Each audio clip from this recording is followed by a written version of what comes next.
takut, jangan cemas, bila hadir bebas wasir, tanpa nyeri, tanpa operasi, bila terjangkau solusi pasti.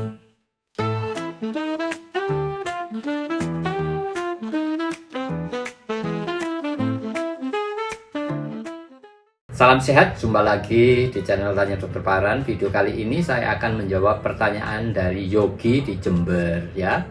Yang bertanya, dok, saya sudah 2 kali operasi fistel dengan digeruak katanya ya, dioperasi digeruak. Dokter Paran, metodenya apa? Metode fistel yang saya kerjakan nanti akan saya jelaskan. Tapi sebelumnya bagi teman-teman yang mau bertanya, silahkan tulis di link tree Tanya Dokter Paran. Saya akan jawab dan upload di channel YouTube Tanya Dokter Paran. Dan bagi teman-teman yang membutuhkan beberapa panduan masalah di anus, silahkan klik link di deskripsi di bawah ya. Kembali kepada Yogi di Jember yang sudah menjalani 2 kali operasi fistel dan belum sembuh juga ya. Belum sembuh juga, terus bertanya kepada saya, kalau Dokter Paran metodenya apa ya.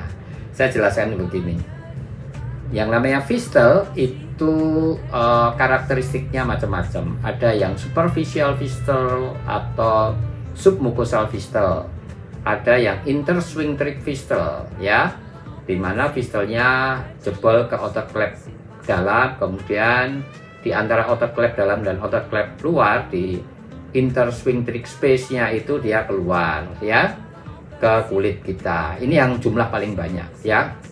Kemudian ada yang transsphincteric, menembus otot klep dalam dan menembus otot klep luar baru jebol ke kulit anus, sekitar anus ya. Ada yang namanya extrasphincteric ya, melampaui dari otot-otot klep itu kemudian jebol di daerah sekitar anus kita ya. Ada yang namanya juga supralevator fistel. Ada macam-macam ya. Ini bisa ditentukan dengan MRI ya, magnetic resonance imaging, MRI ya, atau MRI ya.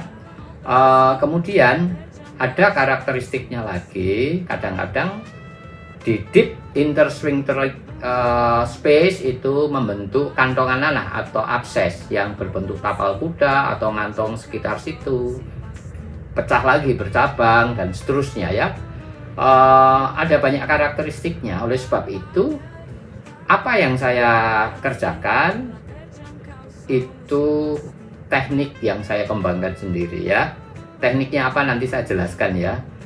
Teknik ini saya kembangkan berdasarkan karakteristik fistel ini ya. Dimana mengapa fistel itu kambuh? Karena faktor yang namanya abses atau kantongan nanah di deep intersphincteric space. Jelas ya? Di celah, di ruang antara otot klep dalam dan luar yang bagian dalam itu terbentuk bisul, abses atau kantongan nanah yang bisa bentuk tapal kuda ya, baik di depan atau di belakang atau di samping, terserah dia. Kemudian ada yang namanya abses di sub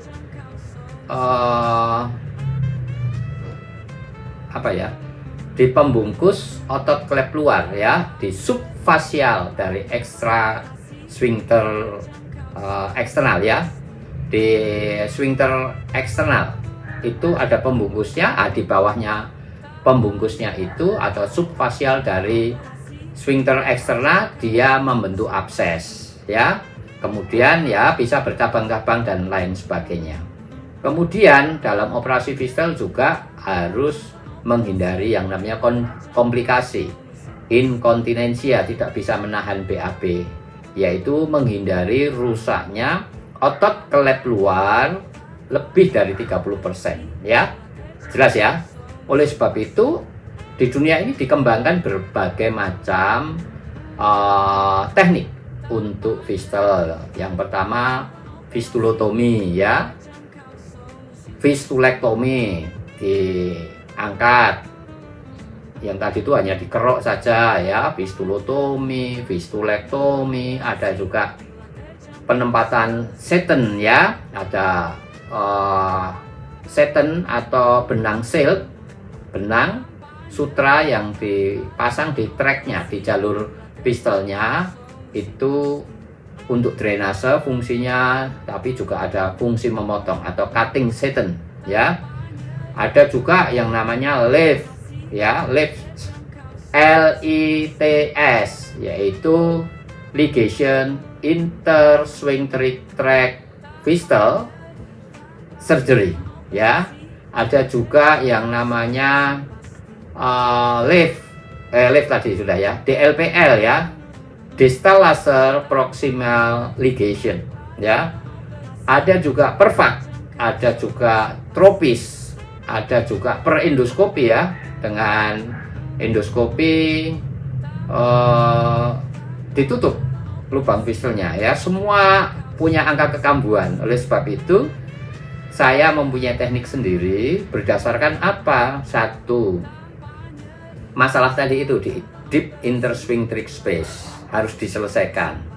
Sumbernya di cryptoglandular infeksi di cryptoglandular harus diselesaikan ya, kelenjarnya harus diselesaikan, jalurnya harus diselesaikan, kemudian masalah bisul di deep intersphincteric space juga harus diselesaikan, atau juga bisul di subfasial dari external sphincter harus diselesaikan. Sekaligus yang keempat adalah menghindari komplikasi rusaknya dari otot klep luar atau external sphincter yang lebih dari 30%. Oleh sebab itu saya mempunyai teknik sendiri, yaitu memodifikasi. Memodifikasi apa? Lift surgery yang namanya ligation interswingteric tract fistal atau ligation interswingteric fistal tract surgery, lift LITS dan DLPL ya, distal laser proximal ligation ya. Saya memodifikasi dua teknik ini yang saya rasa bisa harapannya menyelesaikan masalah-masalah yang saya sebutkan tadi ya. Saya juga mengerjakan dulu tropis, perfak ya, teknik ya dari India, dari Profesor Pankaj Garg ya, yang adalah guru saya. Tetapi saya memodifikasi sendiri oleh karena kebanyakan pasien saya tidak membawa MRI ya, tidak membawa hasil MRI, datang minta dioperasi karena sudah ada kambuh-kambuh. Jadi kalau ditanya apa metode saya mengerjakan fistel, modifikasi dari dua teknik tadi, teknik lift ya, ligation interswingteric tract ya, fistel surgery atau LIFTS dengan DLPL, distal laser proximal ligation, yang saya modifikasi tentunya supaya menghindari komplikasi inkontinensia, menyelesaikan masalah di subfasial dari external sphincter, menyelesaikan yang namanya deep intersphincteric space problem di situ, menyelesaikan tracknya, menyelesaikan juga kelenjar cryptoglandular infeksinya. Jadi itu yang saya kerjakan dengan saya memodifikasi, dan ini minimal murah ya, dan karena kebanyakan tanpa MRI ya, seperti itu. Semoga ini bisa menjawab Bapak Yogi yang ada di Jember. Saya ingatkan teman-teman yang bertanya silahkan tulis di link Tanya Dokter Paran, saya akan jawab dan upload di channel YouTube Tanya Dokter Paran. Dan yang memerlukan beberapa panduan mengatasi masalah di anus, silahkan klik link di deskripsi di bawah.